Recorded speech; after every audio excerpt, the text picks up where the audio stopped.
ರಾಜ್ಯ ಬಿಜೆಪಿಯಲ್ಲಿ ಯಾರೆಲ್ಲ ಬಂಡಾಯದ ಬಾವುಟವನ್ನು ಹಾರಿಸಿ ಓಡಾಡ್ತಿದ್ರೋ ಅವರೆಲ್ಲರಿಗೂ ಕೂಡ ಈಗ ಬಿಜೆಪಿಯ ಹೈಕಮಾಂಡ್ ಬಿಸಿ ಮುಟ್ಟಿಸಿದೆ. ಮಾತೆತ್ತಿದ್ರೆ ದೆಹಲಿ ನಾಯಕರು ನಮ್ಮ ಪರ ಇದ್ದಾರೆ ಅಂತ ಹೇಳ್ತಿದ್ದಂತಹ ಯತ್ನಾಳರಿಗೆ ವರಿಷ್ಠರು ಮತ್ತೊಂದು ನೋಟಿಸ್ ಕೊಟ್ಟಿದ್ದಾರೆ. ವಿಜೇಂದ್ರ ಆಪ್ತರಿಗೆ ಪಕ್ಷದಲ್ಲಿ ಕೊಟ್ಟಿದ್ದ ಸ್ಥಾನಮಾನಕ್ಕೂ ಹೈಕಮಾಂಡ್ ತಡೆ ನೀಡಿದೆ. ಅಸಮಾಧಾನದಲ್ಲಿ ಧಗಧಗಿಸುತ್ತಿದ್ದ ರಾಜ್ಯ ಬಿಜೆಪಿಯಲ್ಲಿ ಇವತ್ತು ಬಹಳಷ್ಟು ಬೆಳವಣಿಗೆಗಳು ನಡೆದಿದ್ದಾವೆ. ಅದನ್ನು ನಿಮಗೆ ತೋರಿಸ್ತೀನಿ.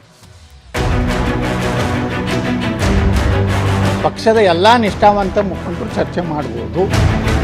ಈ ಸಮಸ್ಯೆನ ಬಗೆಹರಿಸಬೇಕು ಅನ್ನೋ ಮನೋಭಾವ ಯಾರಿಗೂ ಇದು ಹಿಂಗೆ ಮುಂದುವರಿಬೇಕು ಅಂತ ಕೆಲವರು ತುಂಬ ಇಷ್ಟಪಡ್ತಾರೆ. ಚಂದಾನ ಇಲ್ರಿ, ಅಂಥದ್ದೊಂದು ಚಂದಾನ ಆಗುವಂಥ ಏನು ಅವಶ್ಯಕತೆ ಇಲ್ಲ. ರಾಜ್ಯ ಬಿಜೆಪಿ ಬಣ ಬಡಿದಾಟಕ್ಕೆ ಬ್ರೇಕ್ ಬೀಳುವ ಲಕ್ಷಣಗಳೇ ಕಾಣ್ತಿಲ್ಲ. ಬಸನಗೌಡ ಪಾಟೀಲ್ ಯತ್ನಾಳ್ ನೇತೃತ್ವದ ರೆಬಲ್ಸ್ ಟೀಮ್ ಹಾಗೂ ವಿಜಯೇಂದ್ರ ದೆಹಲಿಯಲ್ಲಿರೋವಾಗಲೇ ಎರಡೂ ಬಣಗಳು ಆಕ್ಟಿವ್ ಆಗಿವೆ. ರಾಜ್ಯಾಧ್ಯಕ್ಷ ಸ್ಥಾನದಿಂದ ವಿಜಯೇಂದ್ರ ಬದಲಾವಣೆಗೆ ಪಟ್ಟು ಹಿಡಿದಿರುವ ಯತ್ನಾಳ್ ಟೀಮ್ ಹೈಕಮಾಂಡ್ ಭೇಟಿಗೆ ನಾನಾ ಕಸರತ್ತು ಮಾಡಿದೆ. ಹೀಗಿರುವಾಗಲೇ ಬಿಜೆಪಿ ಹೈಕಮಾಂಡ್ ಬಸನಗೌಡ ಪಾಟೀಲ್ ಯತ್ನಾಳ್ಗೆ ಶಾಕ್ ನೀಡಿದೆ. ಪದೇ ಪದೇ ಪಕ್ಷ ವಿರೋಧಿ ನಡೆ ನುಡಿಗಳನ್ನು ಆಡ್ತಿರೋ ಬಗ್ಗೆ ವಿವರಣೆ ನೀಡುವಂತೆ ನೋಟಿಸ್ ನೀಡಿದೆ.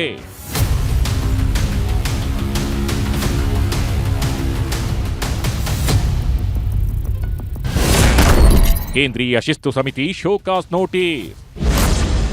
ರಬರಿಗೆ ಬಸನಗೌಡ ಪಾಟೀಲ್ ಯತ್ನಾಳ್ ಬಿಜೆಪಿ ಪಕ್ಷದ ವಿರುದ್ಧ ನೀವು ಆಕ್ರೋಶಭರಿತರಾಗಿ ಮಾತನಾಡುವುದು ಹಾಗೂ ಪಕ್ಷದ ಶಿಸ್ತನ್ನು ಉಲ್ಲಂಘಿಸುತ್ತಿರುವುದನ್ನು ಪಕ್ಷ ಗಮನಿಸಿದೆ.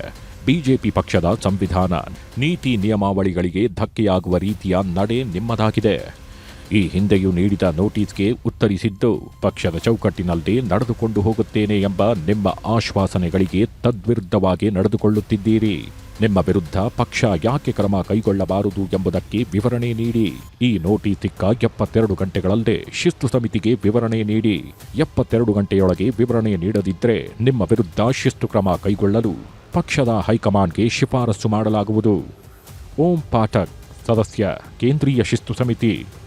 ಇದಕ್ಕೂ ಮುನ್ನ ರಾಜ್ಯದವರೂ ಆದ ರೈಲ್ವೆ ಖಾತೆ ರಾಜ್ಯ ಸಚಿವ ವಿ ಸೋಮಣ್ಣ ಹೊಸಮನೆ ಪೂಜೆ ನೆಪದಲ್ಲಿ ಎಲ್ಲರೂ ದಿಲ್ಲಿಯಲ್ಲಿ ಸಭೆ ಸೇರಿದ್ರು. ಲಿಂಗಾಯತ ನಾಯಕರೆಲ್ಲರೂ ಪ್ರತ್ಯೇಕ ಸಭೆ ಮಾಡಿದ್ರು.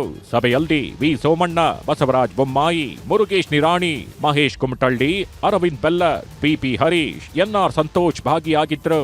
ಇಲ್ಲಿ ರೆಬಲ್ಸ್ ಟೀಮ್ಗೆ ಒಂದು ಸಂದೇಶ ರವಾನೆ ಮಾಡಲಾಯಿತು. ರೆಬಲ್ ನಾಯಕರ ಕೋಪ ತಣಿಸಲು ಹೈಕಮಾಂಡ್ ವೇದಿಕೆ ಕಲ್ಪಿಸಿತ್ತು. ರೆಬಲ್ ನಾಯಕರಿಗೆ ಬುದ್ಧಿ ಹೇಳಲು ಹೈಕಮಾಂಡ್ ವಿ ಸೋಮಣ್ಣಗೆ ಜವಾಬ್ದಾರಿ ನೀಡಿತ್ತು. ಸೋಮಣ್ಣ ಸಂಧಾನಕ್ಕೂ ಕೇರ್ ಮಾಡಲಿಲ್ಲ ರೆಬಲ್ ನಾಯಕರು. ನಮ್ಮನ್ನು ಪಕ್ಷದಲ್ಲಿ ಕೆಟ್ಟದಾಗಿ ನಡೆಸಿಕೊಳ್ಳಲಾಗುತ್ತಿದೆ ಎಂದು ಸಿಟ್ಟು ಹೊರಹಾಕಿದ್ರು. ನಾವು ಹೈಕಮಾಂಡ್ ನಾಯಕರೊಂದಿಗೆ ಮಾತನಾಡಬೇಕೆಂದು ಪಟ್ಟು ಹಿಡಿದ್ರು.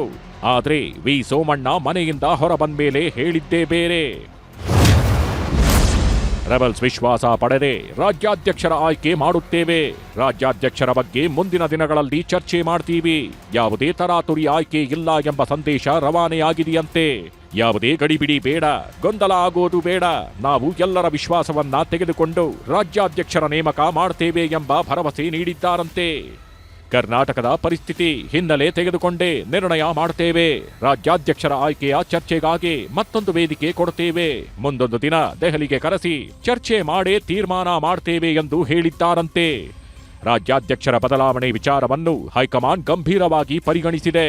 ಒನ್ ಸೈಡ್ ನಿರ್ಧಾರ ಆಗುತ್ತೆ ಎಂಬುದು ಈಗಂತೂ ಇಲ್ಲ ಎಂಬ ಸಂದೇಶವನ್ನ ಮಾಡಿದ್ದಾರಂತೆ ಸೋಮಣ್ಣ. ಕರ್ನಾಟಕದ ಬಿಜೆಪಿಯ ಪರಿಸ್ಥಿತಿ ಬಗ್ಗೆ ಈಗಾಗಲೇ ಸೋಮಣ್ಣವರಿಗೆ ಸಂದೇಶ ಬಂದಿದೆ. ಏನಂದರೆ ಎಲ್ಲರ ವಿಶ್ವಾಸ ತಗೊಂಡೆ ಮುಂದಿನ ದಿವಸಗಳಲ್ಲಿ ನಾವು ರಾಜ್ಯಾಧ್ಯಕ್ಷರ ಬಗ್ಗೆ ಚರ್ಚೆ ಮಾಡ್ತೀವಿ. ಎಲ್ಲ ನಾಯಕರ ಜೊತೆಗೆ ಚರ್ಚೆ ಮಾಡಿನೇ ಮುಂದೆ ನಿರ್ಣಯ ಮಾಡ್ತೀವಿ. ಅವರು ದಿಲ್ಲಿ ಕರೆಸ್ಬೋದು ಅಂತ ಸಂದೇಶ ಇದೆ. ಪಕ್ಷದ ಹಿರಿಯ ಮುಖಂಡರಿಗೆ ಇದನ್ನು ಗಂಭೀರವಾಗಿ ತೆಗೆದುಕೊಂಡಿದ್ದಾರೆ. ಈ ಒಂದು ರಾಜ್ಯಾಧ್ಯಕ್ಷರ ವಿಚಾರದಲ್ಲಿ ಅದು ಏನು ಒನ್ ಸೈಡ್ ಆಗ್ತದೆ ಅನ್ನೋಂಥದ್ದು ಏನಿತ್ತು ಅದು ಇಲ್ಲ. ನಾವು ಎಲ್ಲರ ವಿಶ್ವಾಸ ತಗೊಂಡೇ ಮುಂದೆ ರಾಜ್ಯಾಧ್ಯಕ್ಷರ ಘೋಷಣೆ ಆಗ್ತದೆ. ರಾಜ್ಯಾಧ್ಯಕ್ಷರ ಚುನಾವಣೆಗಿಂತ ಮೊದಲಾಗ್ತೈತೆ. ಅದಾದ ಮ್ಯಾಗ ಏನ್ ಮಾಡಿ ಅಂದ್ರೆ ಅದಕ್ಕೆ ಮೀಟಿಂಗ್ ಮಾಡ್ತಾರೆ.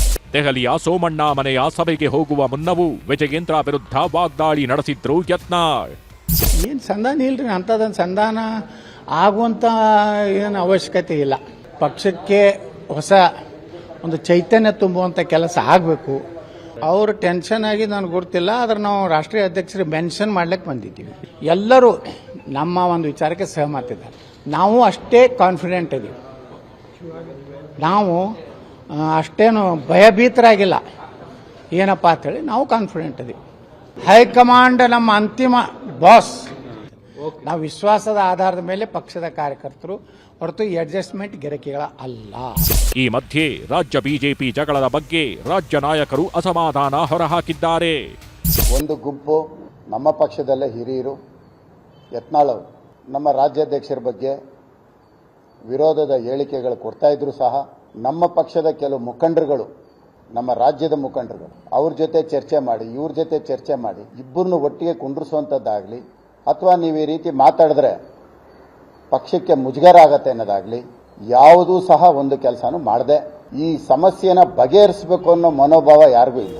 ಪಕ್ಷದ ಬೆಳವಣಿಗೆಗಳ ಬಗ್ಗೆ ಆಗಾಗ್ಗೆ ಅಸಮಾಧಾನ ಹೊರಹಾಕುತ್ತಿರುವ ಮಾಜಿ ಸಿಎಂ ಡಿ.ವಿ. ಸದಾನಂದಗೌಡ ಕೂಡ ಪತ್ರ ಬರೆಯುವ ಮೂಲಕ ಬಹಿರಂಗವಾಗಿ ಅಸಮಾಧಾನ ಹೊರಹಾಕಿದ್ದಾರೆ.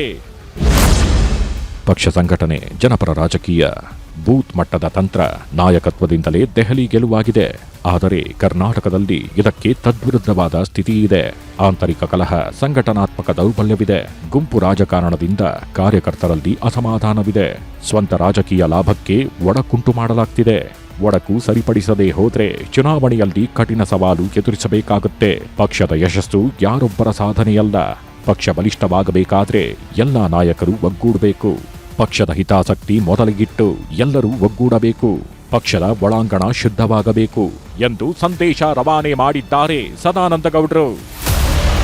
ಈ ಎಲ್ಲ ಬೆಳವಣಿಗೆಗಳ ಮಧ್ಯೆಯೇ ವಿಜಯೇಂದ್ರ ನಡೆ ಕೂಡ ನಿಗೂಢವಾಗಿ ಉಳಿದಿದೆ. ದೆಹಲಿಗೆ ಹೋಗಿರುವ ವಿಜಯೇಂದ್ರ ಅಧ್ಯಕ್ಷಗಿರಿಯ ಉಳಿವಿಗಾಗಿ ಒಳಗೊಳಗೆ ತಂತ್ರಗಾರಿಕೆ ಮಾಡ್ತಿದ್ದಾರೆ. ರೆಬಲ್ಸ್ ಕೂಡ ಒಳ ಆಟ ಆಡ್ತಾನೇ ಇದ್ದಾರೆ. ಎಲ್ಲದಕ್ಕೂ ಶೀಘ್ರದಲ್ಲೇ ಉತ್ತರದ ಜೊತೆಗೆ ಮುಕ್ತಿಯೂ ಕಾಣಲಿದೆ. Bureau report, news 18.